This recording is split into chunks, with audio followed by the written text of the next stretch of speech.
Merci Daniel. Quelle joie j'ai de prêcher ce matin, de vous partager la parole et de louer aussi avec vous. C'est pas parce que je suis sur scène que je suis pas avec vous maintenant. J'étais avec vous dans ce temps de louange. Ça fait tellement du bien d'élever le nom du Seigneur ensemble. Vraiment, c'est tellement important. Et je me dis des fois, on n'ose pas trop exprimer vraiment cet amour de Jésus des fois. On est un petit peu, on est des fois dans une société aujourd'hui où il faut un peu douter, il faut pas être trop convaincu. Vous voyez ce que je veux dire ? Parce que si on est trop convaincu, on est trop radical. Et si on est radical, on est extrémiste. Attention aux extrémismes.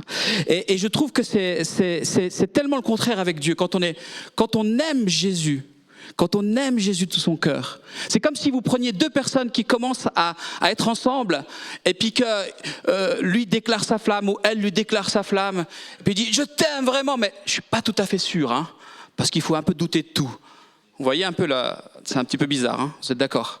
Donc c'est tellement important de pouvoir exprimer à Jésus son amour. Et pas seulement ici quand il y a du monde, mais aussi dans nos têtes à tête avec lui, dans notre cœur à cœur avec lui, dans notre chambre, là où on est. C'est tellement important. Alors ça m'a fait du bien en tout cas, cette louange ce matin. C'est pour ça que je commence sur les chapeaux de roue. Donc c'est pas ce que je voulais vous parler ce matin. Je ne voulais pas vous parler forcément de l'amour de Dieu, même si ça fait partie vraiment de notre vie. Mais j'aimerais vous poser une question.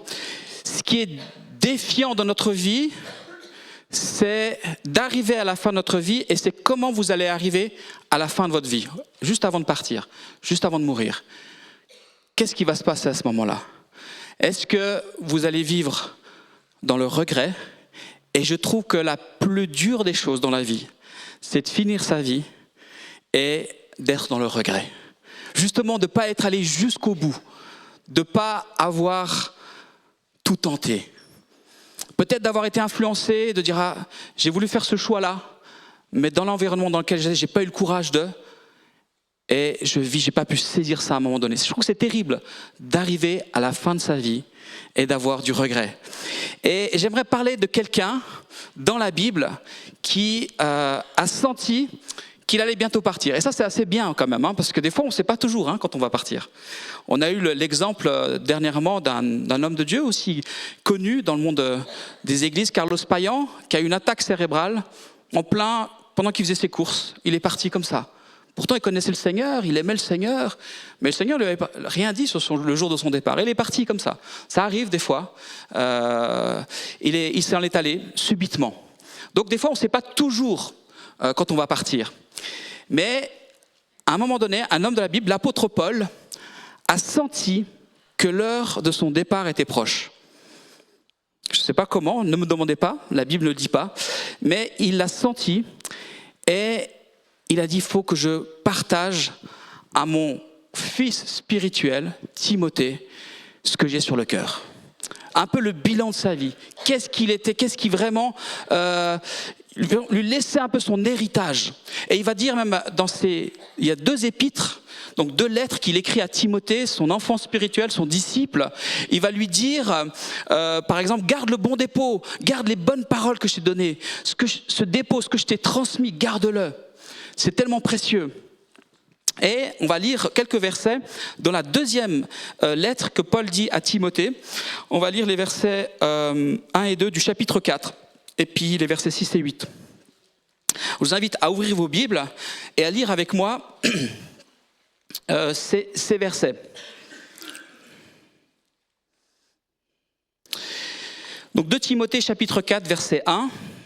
« Je t'adjure devant Dieu et devant le Christ Jésus, qui doit juger les vivants et les morts, et au nom de son avènement, de l'avènement de son royaume, prêche la parole, insiste en toute occasion, favorable ou non, convainc, reprend, exhorte avec toute patience et en instruisant. » Verset 6.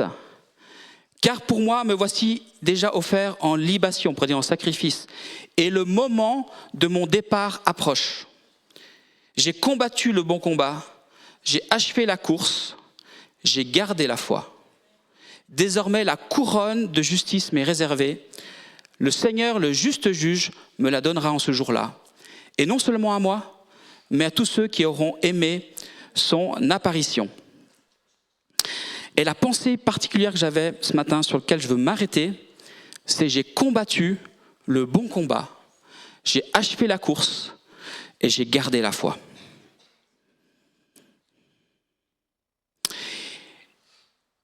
C'est vraiment le bilan de la vie de Paul.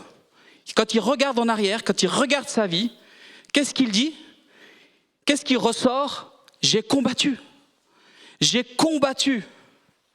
La vie de l'apôtre Paul a été une vie de combat. Ce n'était pas le long fleuve tranquille. Et parfois, dans le christianisme, on vous dit: mais viens Jésus, tu vas, c'est super, il est là pour toi, il est là pour te faire du bien, tu vas être heureux. Et je suis désolé, mais on ment un petit peu sur la marchandise. Je suis désolé. Parce que ce n'est pas vraiment cette vie-là que Jésus nous appelle. Et parfois, on est comme ça, on a une vision du christianisme un peu wellness. Jésus wellness. Je suis dans le jacuzzi, il est avec moi, il me masse les épaules et il me dit des bonnes paroles gentilles, encourageantes. Jésus wellness. Mais ce n'est pas ça l'évangile. Et parfois, on a cette fausse vision de l'évangile et on a même la vision: ça doit être trop bien d'être pasteur ou d'être apôtre, d'être un homme de Dieu. Waouh, génial, j'aimerais tellement avoir le ministère de l'apôtre Paul. Mais c'est une vie de combat, mes amis. Vous savez ce que Paul a vécu? Je vais vous en lire quelques extraits, juste pour ceux qui auraient oublié. Dans 2 Corinthiens, voilà ce qu'il va dire, parce qu'il est en confrontation avec d'autres super apôtres. Et voilà ce qu'il va leur dire. Sont-ils serviteurs de Christ, ces super apôtres? Je parle en termes extravagants. Je le suis plus encore. Par les travaux, bien plus. Par les emprisonnements, bien plus. Par les coups, bien davantage. Souvent en danger de mort. 5 fois j'ai reçu des Juifs, 40 coups moins 1. Parce qu'à 42 coups, on mourrait. 3 fois, j'ai été battu de verge. 1 fois, j'ai été lapidé. 3 fois, j'ai fait naufrage. Ça va, vous allez toujours bien? On continue. Vous voulez être un grand ministère? J'ai passé 1 jour et 1 nuit dans l'abîme. Souvent en voyage, exposé au danger des fleuves, au danger des brigands, au danger de la part de mes compatriotes, au danger de la part des païens, des non-juifs, des non-chrétiens, au danger de la ville, au danger du désert, au danger de la mer, au danger parmi les faux frères. Super, les faux frères qui sont là, qu'on pensait être des frères mais qui nous trahissent. Au travail et à la peine, souvent dans l'éveil, dans la faim et dans la soif. C'est fini? Non, c'est pas fini. Souvent dans les jeûnes, dans le froid et dans le dénuement. C'est pas fini? Non, c'est pas fini. Et sans parler du reste, ma préoccupation quotidienne, le souci de toutes les églises. Ça, c'est du taf. Les églises. Porter l'église. Tout ce qu'on a comme souci, les situations, des personnes. Et nous, dans la vie chrétienne, on n'a pas besoin d'être l'apôtre Paul de vivre tout ce qu'il a vécu. Nous vivons des combats. Nous vivons des combats, des situations difficiles, des difficultés. Et je suis sûr, si je vous donne le micro à chacun ce matin, vous pourrez dire: voilà, j'ai vécu tel combat, ou je suis en ce moment dans un combat. Et c'est normal. C'est normal, ça fait partie de la vie chrétienne. Combien de luttes, combien de rejets, combien de souffrances, combien de déceptions nous avons vécues. Mais Paul, il dit: j'ai combattu. J'ai combattu. Et on sait très bien qu'il n'a pas combattu contre des personnes, on est d'accord. On ne combat pas des personnes, mais on combat par l'esprit contre des tentations, contre des puissances même qui agissent au travers de certaines personnes et qui veulent empêcher d'accomplir notre mission, empêcher de faire l'œuvre de Dieu. C'est ça qu'il combat. Jamais des personnes. Jamais des personnes. Même si ça s'incarne par moments dans des situations, dans des personnes, dans des relations, mais il combat toujours ce qui agit au travers, qui veut l'empêcher d'accomplir son service. Et c'est toujours comme ça le combat, c'est toujours pour nous arrêter dans notre service, dans ce qu'on veut faire pour Dieu, dans notre mission. C'est jamais des personnes, c'est toujours contre moi. Et on peut ici sans doute partager des problèmes de souffrance, des problèmes financiers, de santé. On n'en parle pas beaucoup dans les églises. On n'en parle pas toujours parce que c'est pas évident d'en parler sur scène. C'est pas évident de s'ouvrir sur ces questions-là. Mais c'est une réalité de la vie chrétienne. Et il y a tous ces combats extérieurs qui veulent nous arrêter dans ce qu'on veut faire, mais il y a tous nos combats intérieurs. Parce qu'on se combat contre nous-mêmes aussi. Il y a notre personnalité. Dieu veut travailler notre caractère. Parce qu'il y a du travail. Et des fois, notre caractère, notre façon de voir les choses provoque des tensions, des difficultés autour de nous. Et il y a tout ce travail aussi, tous ces combats intérieurs, tous ces doutes, tous ces sentiments qu'on peut avoir d'échec aussi des fois, sentiments même d'avoir raté. Il y a des combats très forts qui peuvent se passer en nous. Et Paul, dans 2 Corinthiens, va dire aussi au chapitre 1 et le verset 8, peut-être pour ceux qui prennent des notes, j'ai cité avant 2 Corinthiens, chapitre 11, les versets 23 à 28. Mais là, c'est 2 Corinthiens, chapitre 1 et verset 8. Il va décrire une de ces batailles. Nous ne voulons pas, en effet, vous laisser ignorer, frères, au sujet de la tribulation ou de l'épreuve qui nous est survenue en Asie, à tel point que nous avons été accablés à l'extrême, au-delà de nos forces, de telle sorte que nous désespérions même de conserver la vie. Ça a été un tel désespoir à un moment dans la vie de Paul, dans ces combats qu'il vivait, qu'il pensait mourir. Mais à la fin de sa vie, qu'est-ce qu'il dit ? J'ai combattu, je suis là. Je suis là. Et vous savez, quand on est dans le combat, quand on n'a pas passé ces moments, quand on est en plein dedans, mais c'est terrible, c'est dur. Il faut juste survivre. Il faut juste tenir. Il ne faut pas essayer de comprendre même ce qui se passe. Parce que si on comprend, on essaie de comprendre, on coule dans ces moments-là. Et il faut juste passer à travers, rester ferme, combattre, aller jusqu'au bout. Et sans ce passage-là, la Bible dit que sans la mort, il n'y a pas de résurrection. Si Paul est passé presque proche de la mort, il y a des moments où on passe proche même du désespoir dans notre vie chrétienne. Il faut juste tenir. Juste tenir. Continuer en tant que survivant. On peut beaucoup impressionner les autres par nos talents, par nos réussites, par notre force, mais on impacte les gens par notre faiblesse et par nos difficultés. Et parce qu'on a réussi à les traverser. Je suis toujours frappé des rencontres qu'on a avec les aînés, de leur foi. Souvent, quand on fait des rencontres entre les jeunes et les aînés, les jeunes disent « ouais, on va prendre du thé, ça va être ennuyeux ». Mais en fait, quand ils commencent à discuter avec les aînés, et que les aînés commencent à leur raconter leur foi, par quoi ils ont passé, comment ils ont tenu, là les jeunes, waouh, c'est génial. C'est beau. Et on voit cette foi qui a tenu malgré les combats et qui est là aujourd'hui. Donc c'est une bénédiction. Les jeunes, venez aux rencontres des aînés. J'étais impressionné par monsieur le président d'Ukraine, monsieur Zelensky. Vous savez, quand la guerre a démarré en Ukraine, Biden a appelé Zelensky, il a dit « On peut t'exfiltrer, on t'envoie une voiture, on t'envoie l'armée pour t'exfiltrer d'Ukraine, vite !» Vous savez ce qu'il a répondu ? Il a fait un discours, Zelensky, c'était au tout début. Il s'est mis là sur, je ne sais plus quelle était la place. Il y avait la télé, le monde entier qui le regardait.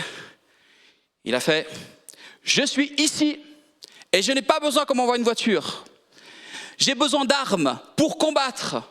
Et envoyez-moi des armes. Ne m'envoyez pas de voiture pour me faire sortir d'ici. Je suis là pour me battre. Envoyez-moi des armes. » Voilà ce qu'il a fait. Vous avez vu la mentalité déterminée de cet homme. Je vous encourage à ne pas chercher à fuir les problèmes dans vos vies. Nous ne sommes pas appelés à une vie de confort en tant que chrétiens. Nous ne sommes pas appelés à une vie... Je vais plutôt dire à quoi on est appelé. On est appelé à une vie de courage. On est appelé à une vie de détermination, de combat. Mais je vous rassure, le Seigneur est au contrôle. Il est là. C'est lui qui marche devant nous. Il ne va jamais nous tenter au-delà de nos forces. Il ne va jamais nous mettre dans une situation pour nous faire tomber et nous faire chuter dans ce combat. Alors, la première chose que Paul dit qu'il réalise, qu'il fait le bilan sur sa vie, c'est « j'ai combattu ». Mais il dit « j'ai combattu le bon combat ». Il dit qu'il y a un bon combat. Donc, par définition, il y a un mauvais combat, il y a un faux combat.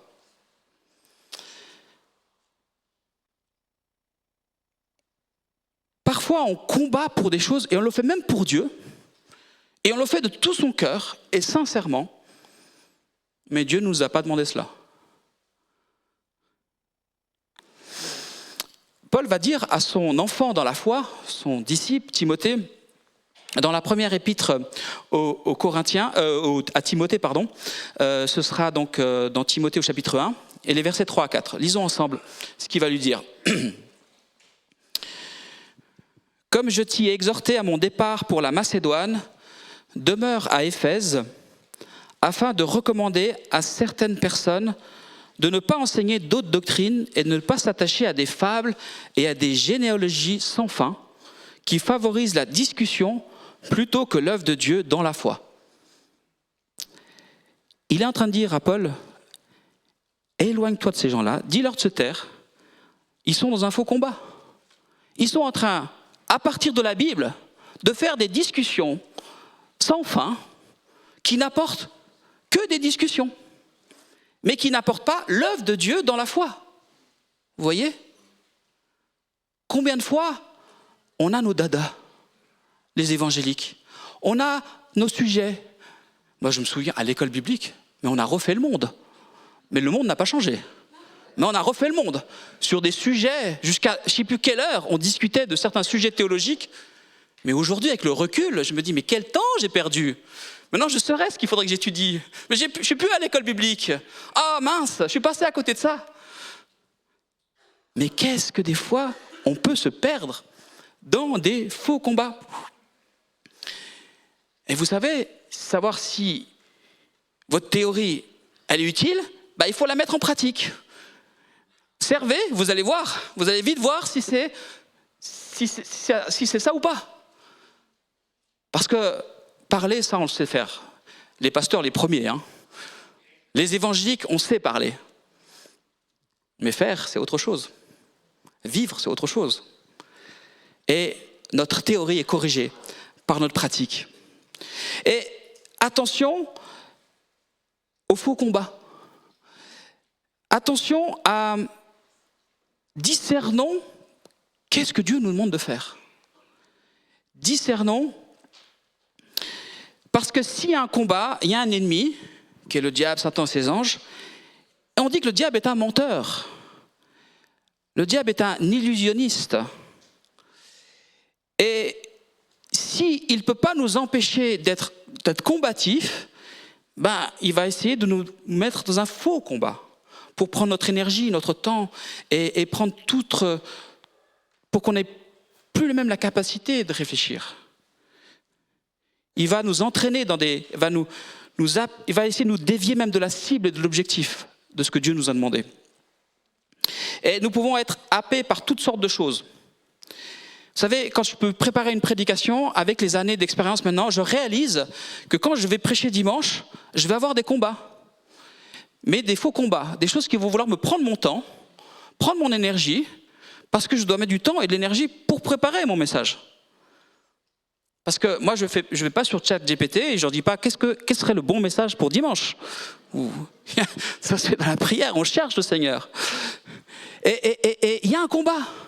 Et avec les années, je remarque que typiquement dans cette semaine-là, il y a ça qui veut me happer. Il y a ça, qui veut me voler mon temps, qui veut me voler ma détermination pour préparer cela.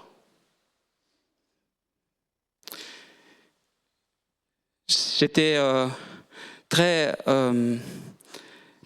impressionné du combat, des fois, de comment certains combats viennent dans notre vie et on veut être absorbé par ça alors que c'est ça qu'on doit faire. Lors de de Turning, quand on a eu Turning, j'ai eu une discussion avec 2 couples qui étaient engagés dans Turning.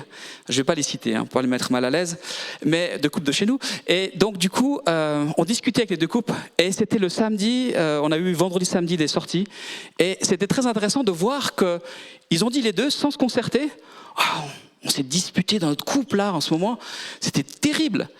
Et un des couples disait, il disait même dans la semaine avant, les jours avant qui ont précédé, un du couple disait, mais nous, ça va bien dans notre couple. C'est vrai qu'on ne se dispute pas souvent, ça va super bien.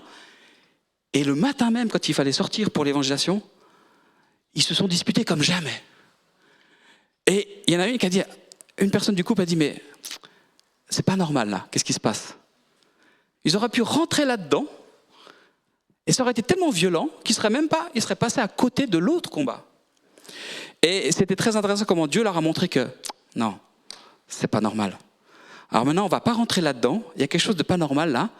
On reprend ça plus tard, ma chérie, mon chéri. On reprend ça plus tard. Et maintenant, on va se concentrer sur ce qu'on doit faire aujourd'hui. On doit sortir annoncer l'évangile. Annoncer l'évangile à ceux qui ont besoin de l'entendre. Ça, c'est le vrai combat. J'ai combattu le bon combat. J'ai gardé la foi. Vous savez, notre plus grand combat, je pense, on en a plein, mais notre plus grand combat, c'est de cultiver la présence de Dieu. C'est notre plus grand combat. C'est pas nos finances, c'est pas notre couple, c'est pas nos enfants, c'est pas notre église, c'est de cultiver la présence de Dieu. Dans l'Ancien Testament, il y avait 12 tribus. Une tribu était à part pour faire une chose, offrir un culte à Dieu. C'était la tribu de Lévi. Et cette tribu-là, elle passait tout son temps à gérer le temple, à gérer le culte.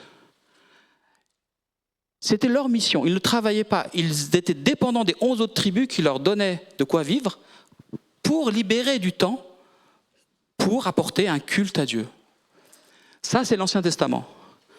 Nous sommes dans le Nouveau Testament. La Bible dit qu'il n'y a plus une caste de sacrificateurs, il n'y a plus une tribu, mais nous sommes tous sacrificateurs pour Dieu, pour le Dieu très haut. Il n'y a pas une caste de pasteurs, de responsables. Nous sommes tous sacrificateurs pour Dieu. Ça veut dire que notre mission à tous, c'est d'offrir un culte à Dieu.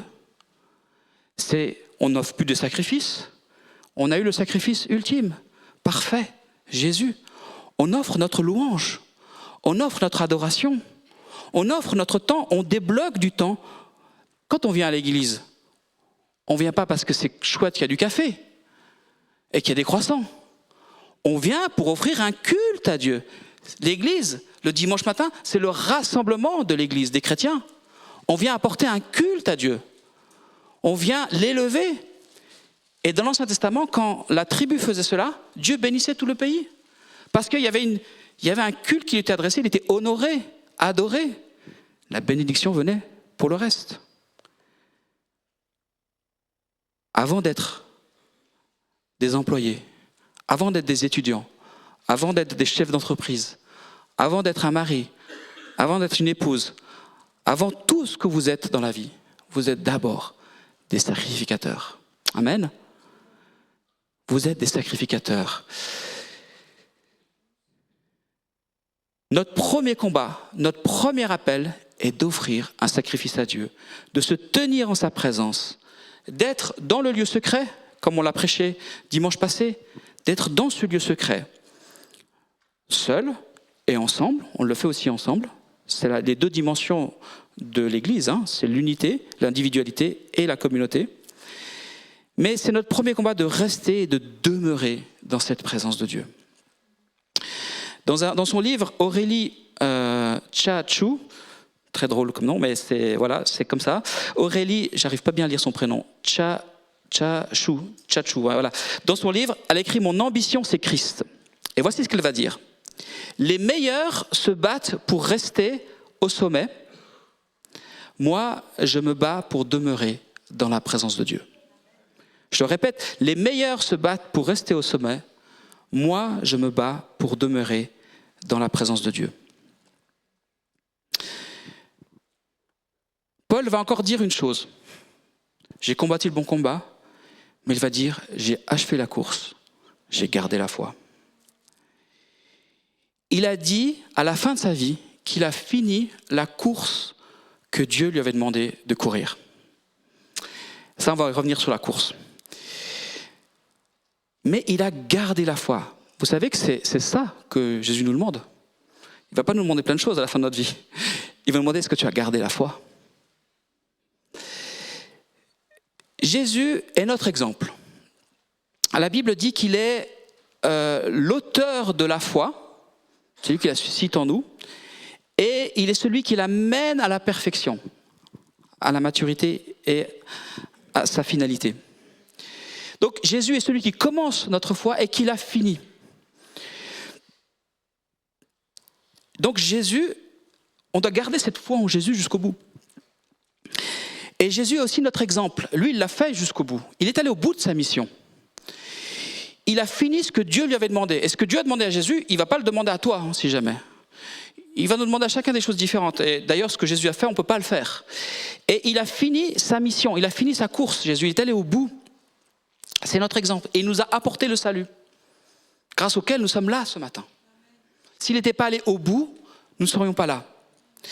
Et parfois, dans la vie chrétienne, il y a toujours beaucoup de monde au départ de la course, mais il n'y a pas beaucoup de monde à la fin. Beaucoup restent jusqu'à ce que... Parce que c'est bien au début, on est content, c'est super. Et il y a un moment donné, ça devient un peu plus dur. Ça devient un peu plus compliqué, comme je le disais. Et là, ils arrêtent la course. Ce n'est pas pour eux. Et dans le texte que je vous ai lu, juste après, Paul va parler de ces personnes qui se sont arrêtées en cours de route. Il va citer des noms. Au verset 10 du chapitre 4, il va dire « Car Démas m'a abandonné par amour pour le siècle présent ». Il y a plein de raisons pourquoi les gens arrêtent. Dans ce cas-là, c'est par amour du monde. Mais il y a d'autres raisons. Et il y a des gens qui arrêtent, qui ne gardent pas cette foi.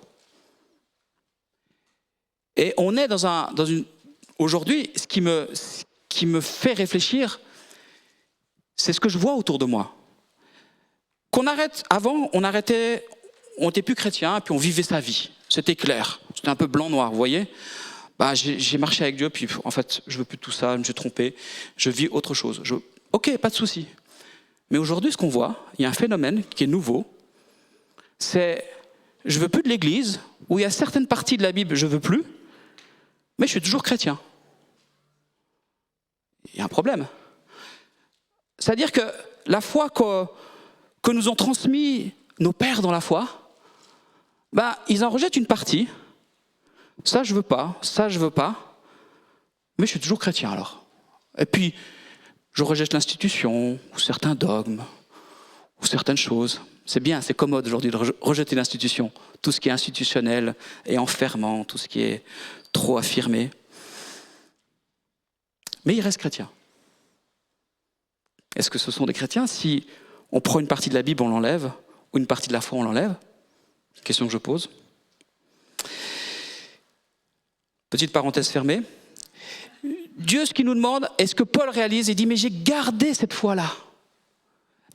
Il aurait eu peut-être plein d'occasions de douter ou de remettre en question, mais il a été comme, vous savez, le velcro qui s'attache. Il a été comme du velcro attaché à Jésus. Il était attaché à Jésus. Il a marché dans cette foi de Jésus, dans les pas de Jésus. Il a continué à croire.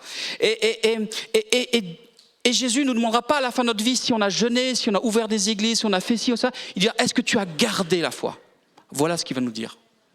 C'est ça le combat. Il y a un combat qui est là pour nous faire perdre la foi.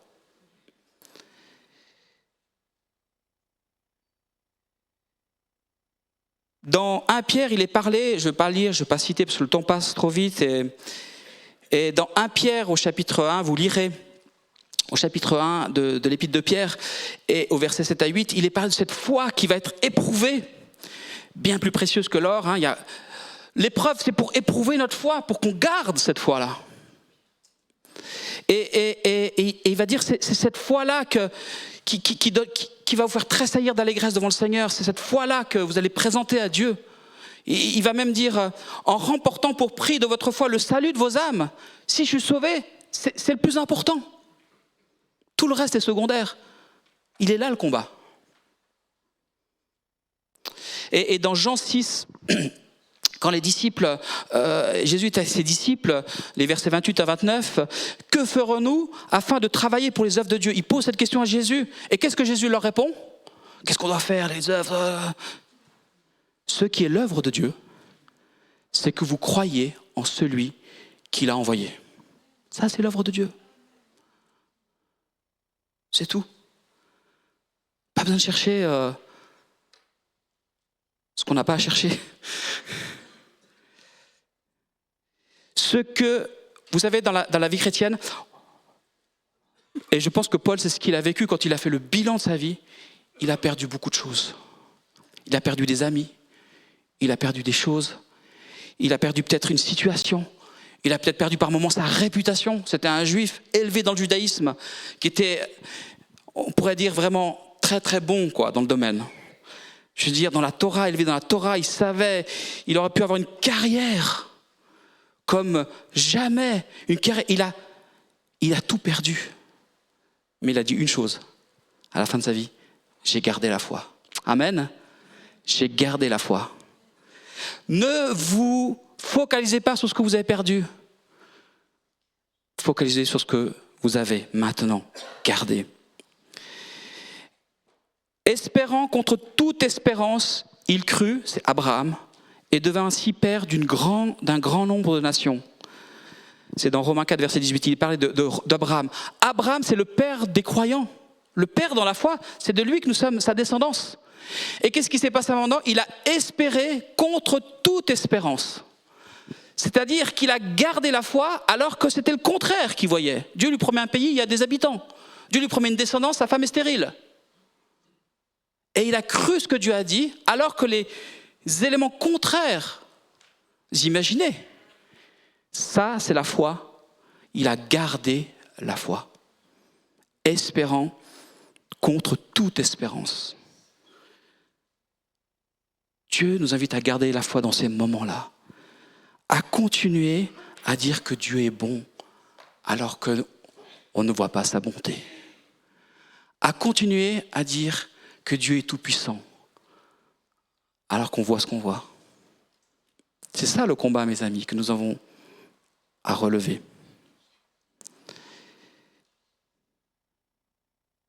J'avais encore quelque chose, je ne sais pas si j'ai le temps. Je termine avec ça, juste, je vais aller assez vite. La course, il dit, j'ai achevé la course. La course que nous avons à vivre n'est pas un 100 mètres, mais c'est un marathon. Vous savez, le 100 mètres, c'est explosif. On voit ces gens qui partent, on voit en quelques secondes, c'est fini. C'est pas ça. La course que Dieu nous demande de vivre, c'est un marathon. Et le marathon est très intéressant pour la vie chrétienne. Déjà, la première des choses, c'est que dans un marathon, on peut courir à son niveau. Parce que celui qui arrive le premier ou celui qui arrive le dernier, ils ont chacun fait le marathon. Et dans la vie, il y a des gens qui ont plus de dons que nous, des gens plus brillants que nous, même dans la vie chrétienne. Mais tant mieux pour eux. Ils devront en faire plus. On devra tous faire notre part. On a tous reçu des dons et des talents à faire fructifier. Et le marathon, c'est un bon exemple. Parce qu'on est tous invités à vivre cette course de la vie chrétienne. Puis il y a des gens qui courent plus vite et d'autres moins vite. Et c'est OK. Parce que le but, c'est pas de courir vite ou moins vite. C'est de finir la course. Amen. Et c'est ça la course que Dieu nous demande de courir. Pas nous comparer en tant que chrétiens, mais d'aller au bout. Et dans cette course-là, à un moment donné, les spécialistes du marathon disent, les coachs du marathon disent que le marathon, à un moment donné, c'est plus le physique qui est déterminant, c'est le mental. Et dans je disais ce qu'un préparateur physique parlait dans un article intitulé « Comment la préparation mentale peut t'aider à réussir ton marathon ?» Je vous lis quelques phrases de l'article. « Tout ne se joue pas dans les jambes sur un marathon. Aller au bout des 42,195 km se joue aussi pour beaucoup dans la tête. Un peu plus loin. Or, le mental s'entraîne exactement comme on développe une qualité physique et technique. Et il est parlé en fait du mur du marathon qu'il faut franchir à un moment donné.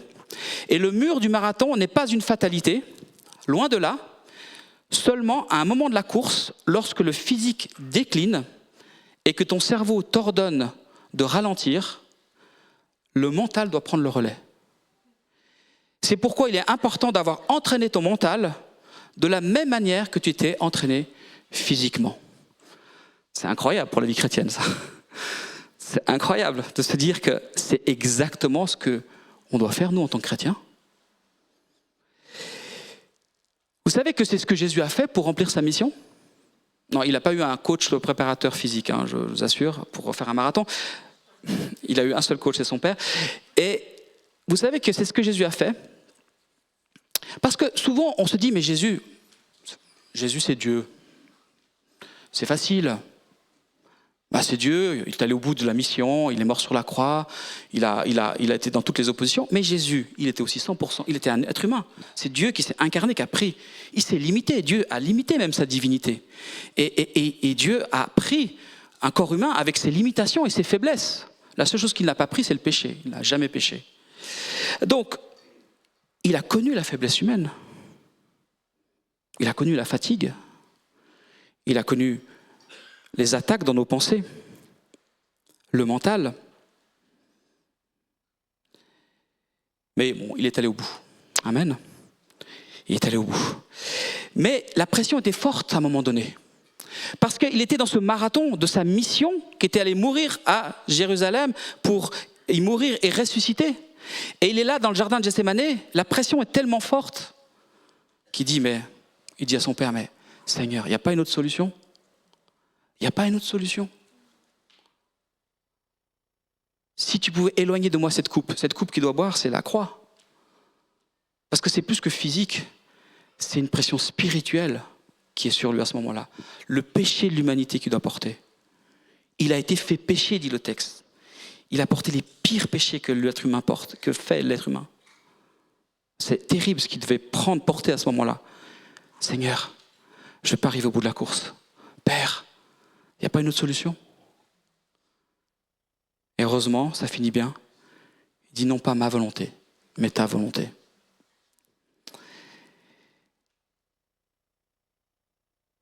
Il a une détermination tellement forte avant, il savait tellement ce qu'il devait faire, il s'est tellement préparé mentalement qu'au moment même, il a tenu. Et c'est ce que j'aimerais vous encourager, je vous laisse ce verset, Luc 9, verset 51. Chapitre 9, verset 51, c'est au moment où Jésus se met en route pour Jérusalem. Et quand il se met en route pour Jérusalem, il se met en route pour donner sa vie. C'est ce qu'il y a au bout de cette montée à Jérusalem. Et voilà ce qui est dit au verset 51, Luc 9, verset 51. « Lorsque s'approchèrent les jours où il devait être enlevé du monde, il prit la ferme résolution de se rendre à Jérusalem et envoya devant lui des messagers. » Il prit la ferme résolution. Et en grec ici, plus littéralement, si on devait lire, il durcit son visage. Il durcit son... Et c'est une expression typiquement sémitique, parce que tous ceux qui ont écrit la Bible, c'est des juifs qui pensent de manière juive, même si c'est Luc qui a écrit ici, ce qui est non juif, mais il reprend ce qu'il entend. Et dans le judaïsme, et dans l'hébreu plutôt, il y a cette expression, durcir sa face. C'est être résolu, déterminé. Et c'est cette expression qui est reprise ici en grec. Il durcit son visage. Il a une détermination sans faille. Il se dit maintenant j'y vais. Et il y aura des combats, mais je passerai à travers. Et lorsque Pierre vient à un moment donné, plein de bonnes intentions, Pierre. Non, il ne faut pas que tu meures à Jérusalem, Jésus. Mais non, on est bien ici. Et plein de bonnes résolutions. Qu'est-ce que dit Jésus ? C'est violent, ces propos. Arrière de moi Satan, à Pierre, son disciple. Mais ce n'est pas Pierre qui est Satan. Pierre, c'est Pierre. Il fait plein de bonnes intentions, ce qu'il veut faire. Mais il dit à ce qu'il veut l'arrêter dans sa mission. Ce qui, en ce moment, veut agir au travers de Pierre sous de belles intentions. Non, tu ne vas pas aller mourir à Jérusalem quand tu leur as annoncé ça. il dit, ah, regarde-moi Satan. Parce que il voit le combat venir. Mais il est déterminé. Voulons-nous être une église déterminée? Et c'était ça le titre de mon message. Voulons-nous être une église déterminée qui se prépare mentalement, qui n'attend pas que les choses viennent, mais qui anticipe, qui se prépare, qui se fortifie, qui est prête à aller jusqu'au bout? C'est une vraie question que je me pose. Je me pose cette question pour moi-même. Parce qu'à un moment donné, on devra se présenter devant Dieu et faire le bilan de notre vie. Et Dieu nous regardera. Et est-ce qu'on pourra dire sans rougir, j'ai combattu le bon combat de la foi, j'ai gardé la foi, j'ai achevé la course? C'est une question qu'on doit se poser aujourd'hui, pas au moment où on sera dans le Seigneur. Je termine. Je rigole parce qu'au week-end, on était au week-end à l'Aisin avec un orateur, il disait toujours termine et puis ça continuait à 5 minutes. Il l'a fait je ne sais pas combien de fois. Mais je vous assure que là, je termine. Je veux juste dire ça, parce qu'il faut que je vous le dise. Je ne peux pas partir de là sans vous le dire. Parce que ça m'a remué cette semaine, vraiment, très très fortement. J'ai eu un téléphone de mon papa cette semaine. Puis, on parlait des soucis qu'on avait dans la famille, plein de choses difficiles qui nous arrivent. Et on partageait. Et puis avec mon papa, vous savez, quand on commence à discuter, on finit toujours, à un moment donné, à parler de la Bible, de Jésus, de Dieu et de l'Église. et c'était vraiment un très bon temps. Et on se disait, mais on a tellement tout en Occident, l'Église. On est bien. On a cette liberté de culte. On est bien dans des bonnes salles chauffées, on a des bons enseignements. Il y a des bonnes églises, il y en a plein. Des églises mieux que Lazare. Et je les bénis, ces églises, et je trouve ça tellement excellent. Il y a des tellement meilleurs messages sur Internet. On est bien. Mais on se disait, mais est-ce que on n'est pas trop bien? On se posait cette question, on était là au téléphone, on parlait. Et pour ceux qui ont connu mon père, c'est un guerrier. C'est vraiment un guerrier. Il était missionnaire parmi les Pygmées, était là où personne n'est allé. Il a repris la mission qu'il avait envoyée en France. Il a été pasteur un temps. Il est arrivé à la retraite. Il n'a rien arrêté. Il continue à parler de Jésus. Il allait une fois, je crois, par mois ou tous les 15 jours à la place Purie à Neuchâtel, je me souviens, parler de Jésus aux gens. Jamais il a arrêté. Et Turning n'existait pas à ce moment-là. Et il allait dans la rue parler aux gens. Et voilà qu'il me dit, parce qu'on avait cette discussion sur l'Église, attention, on a besoin d'être déterminé. Et il me dit, et il s'est ouvert, il a confessé quelque chose. Et quand mon père me confesse quelque chose, c'est pas souvent. Et il m'a dit, tu sais Christian, dernièrement je me suis fait reprendre par le Seigneur. Parce que, pour ceux qui ne savent pas, il a 83 ans. Il dit, tu vois, dernièrement, j'ai dit, c'est bon, j'ai assez donné. Je me suis assez battu, j'ai assez combattu. Voilà, maintenant il faut aussi que c'est à d'autres qui ont repris, maintenant je vais m'arrêter. Et le Seigneur l'a repris. Le Seigneur l'a repris. Et il s'est repenti, il m'a dit. Et le Seigneur m'a dit, remets-toi en route. 83 ans. Dans une année, il a 84. Enfin, dans quelques mois. 84 ans. Mais moi, ça m'a mis une claque. Moi, je suis fatigué, j'en ai 45. Mais si je peux dire ça à 84 ans, waouh, merci Seigneur. Si je peux aller jusqu'au bout. Tant que tu es vivant, tant que tu es sur terre, tant que tu as un souffle de vie, ta mission n'est pas terminée. Amen. Ce n'est pas fini. Je propose qu'on puisse juste fermer nos yeux. Je peux juste demander à Laurent si tu veux venir jouer pour juste laisser descendre ces paroles. Laissez-nous passer de la théorie à la pratique dans nos cœurs. Peut-être que le Seigneur vous parle ce matin, personnellement. Je vous ai juste à écouter cette musique. Je vais pas faire d'appel ce matin, parce que je pense que c'est un appel pour chacun d'entre nous, pour tous et pour moi le premier. Alors je vais venir m'asseoir en bas, dans les rangs, et je vais aussi laisser le Seigneur me parler. J'aimerais juste que, pendant qu'on qu'on est devant le Seigneur, soit les yeux fermés, soit les yeux ouverts, juste qu'on ouvre notre cœur à ce qu'il veut nous dire. J'aimerais passer quelques versets aussi qui m'ont aussi beaucoup impacté. Vous pouvez les lire pour les méditer aussi. On prend juste quelques minutes maintenant. On peut méditer ces versets, ou fermer les yeux, laisser le Saint-Esprit nous parler. Prenons encore quelques minutes dans sa présence. C'est lui qui est là. C'est pas moi, c'est lui. Que toute gloire lui revienne.